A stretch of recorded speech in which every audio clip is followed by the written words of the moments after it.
Okay, guys, here we are. It's Tuesday morning. We're getting ready for the Week 5 season for the fantasy football. Welcome to the Fantasy Football Astrology channel. Thanks for tuning in, guys.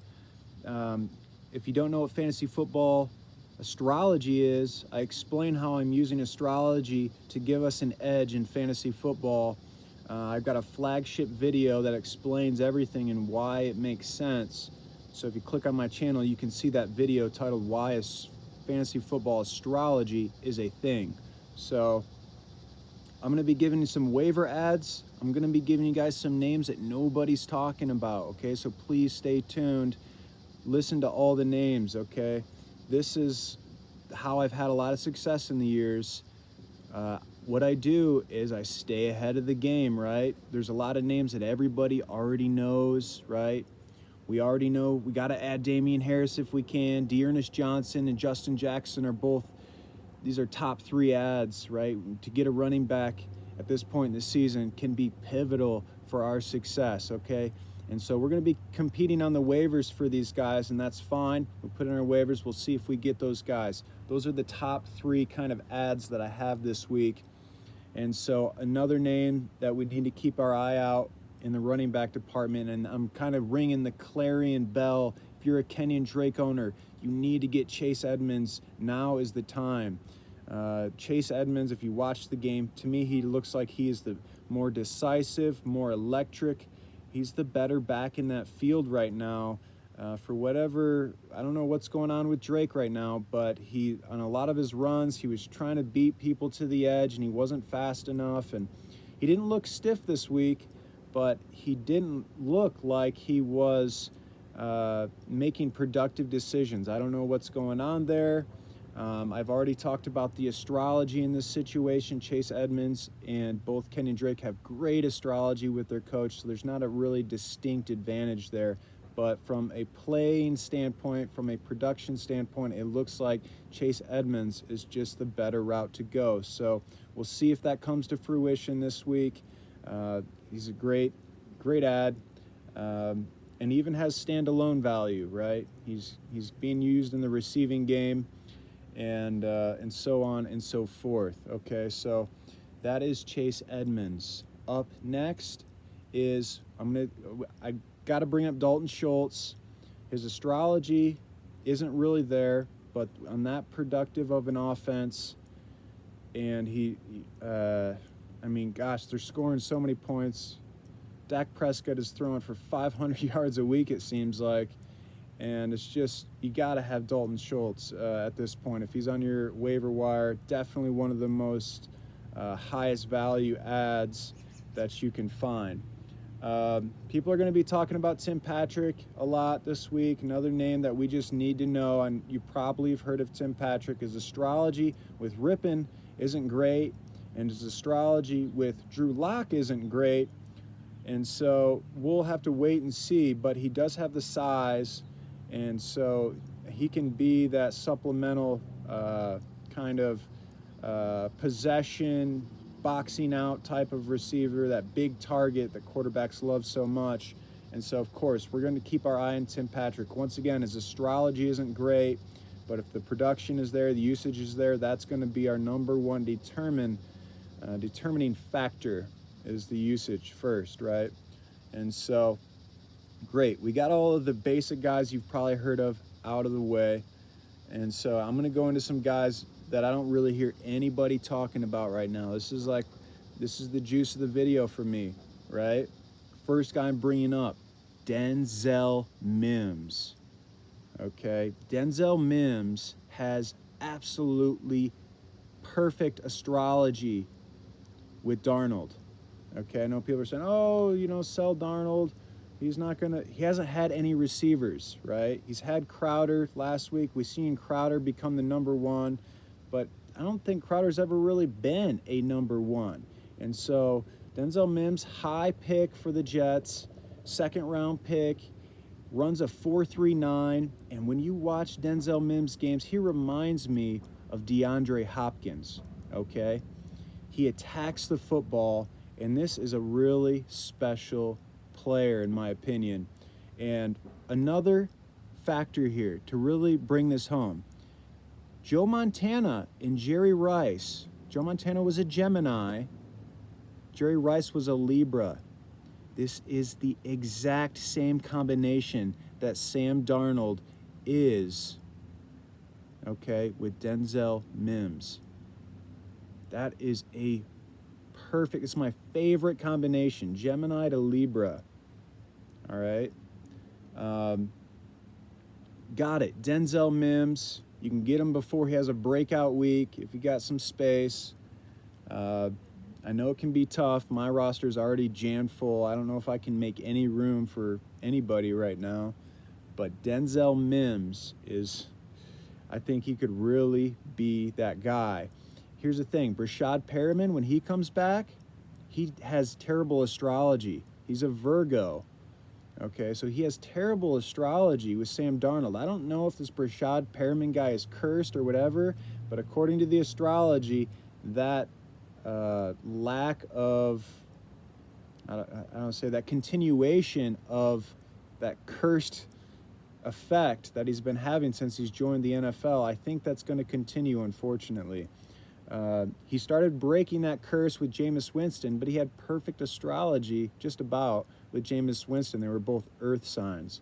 So I'll always bring that up, how astrology is there. It's showing itself. You just have to know how to read it. You have to know what's going on there. And so I'm really high on Denzel Mims as a sneaky ad. You probably don't have to spend a waiver pick. You can wait and pick this guy up. I expect him to be the emergent number one over there. Okay, and so we've got Denzel Mims. Now, next pick that people aren't really discussing, Nelson Agholor. I know a lot of people, especially Eagles fans, are not going to like hearing this. But here's the thing. If you didn't see that game, they continued to call Nelson Agholor's number. He actually had like a 60-yard touchdown called back. Okay, so his stat line would have been huge if it wasn't for an illegal formation. I mean, it's such an unfortunate call. I mean, holding, yeah, you're holding something, but illegal formation, that's a pretty unfortunate call. So everything was clean in that play, and they called it back. And it felt like to me they really trusted Nelson Agholor, and they were really game planning to use him. Here's the thing. Nelson Agholor had terrible astrology with Carson Wentz, right? Nelson Agholor is a Gemini. Carson Wentz is a Capricorn. That's earth and that's air. That's not a good match. So now he has Derek Carr as an Aries, fire and air. You know that fire cannot exist without getting fueled with air. That's how astrology works. We're studying the elements, right? This is an ancient science rooted way back in ancient times, basically. And so Derek Carr actually has really good astrology, right? It's not perfect, but it's pretty dang good, and it's much improved over his situation in Philadelphia. And he wasn't dropping balls yesterday. Okay, he looked pretty good out there. And so if Nelson Agholor arises to that first-round pedigree that he was drafted with, then, man, the sky's the limit. Okay, the Raiders know how to scheme for players. They show that with Darren Waller, and they're always a really well-coached team. So Nelson Agholor, check him out. Keep your eye on Nelson Agholor. Okay. Nelson Agholor out of the way. Here's another one. Josh Gordon. Okay? Josh Gordon is one of the best handcuff plays I think we can get our hands on. He's only 2% owned in leagues right now. This is a player who could have tremendous breakout. Guess what, guys? Not only does he, if he does eventually maybe get that third role in that Seahawks offense, right?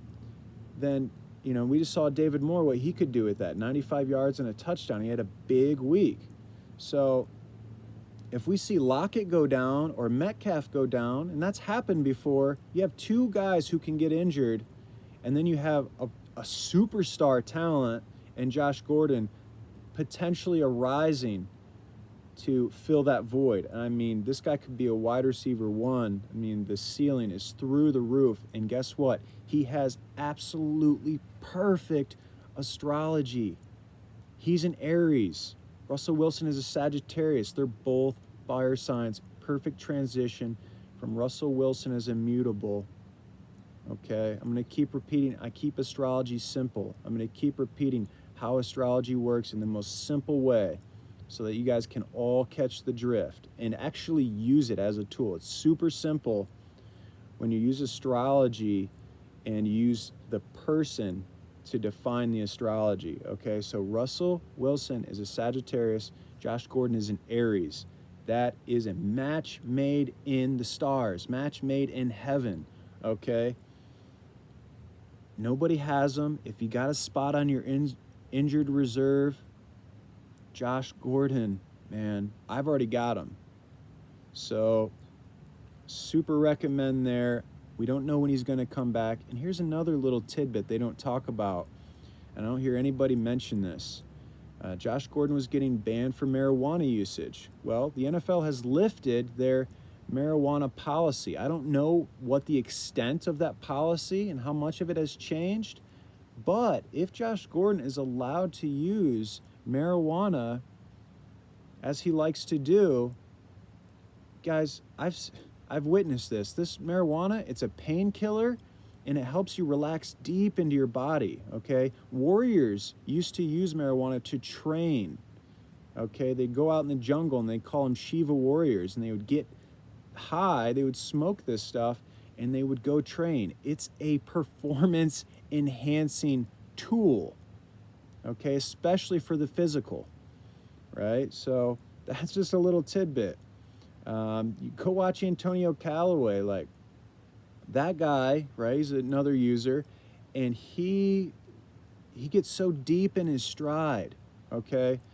So if Josh Gordon is able to use, and he is using or whatever, either way, Josh Gordon is a super intriguing ad from an astrology standpoint, from the new policies to the team that he's on. There's a lot of factors going in, and so I think he's going to come back at least by week 8. If you want to wait, you know, the moment they announce that he's returning, somebody's going to pick him up. So if you wait till then, good luck. I hope you have your notifications turned on for your NFL news, because the moment that's announced, whew, he's going to be off the waivers. All right, so Josh Gordon. Last guy real quick, Wayne Gallman, right? I'm looking at the stat lines. I watched the highlights, and they say, oh, you can't really tell. The stat line doesn't tell the whole story, and that's true, but it tells a lot of the story, okay? It's my personal belief the coaches are always looking at the stat line to see the true efficiency, and Wayne Gallman was strictly more efficient than Devonta Freeman was in the running game. Okay, Wayne Gallman's a pretty hard runner. He's been there longer, right? So coaches always want to pay dues to the guys who have put in the work with the team. And Devonta Freeman, there's a reason why he's bounced around from team to team. He's not the same running back he was coming out of college. Okay, so we got to keep our eye on Wayne Gallman. He could be emerging as the kind of first down, second down guy. We know Dion Lewis, it looks like they really just want to slot Dion Lewis strictly in the passing game. If you want to drop Dion Lewis, I would not fault you there. But we got to keep our eye on Wayne Gallman. Okay, guys, I got to keep this video under 15 minutes. I appreciate you sticking in there if you made it this far, and all the best to you in the waivers. Cheers.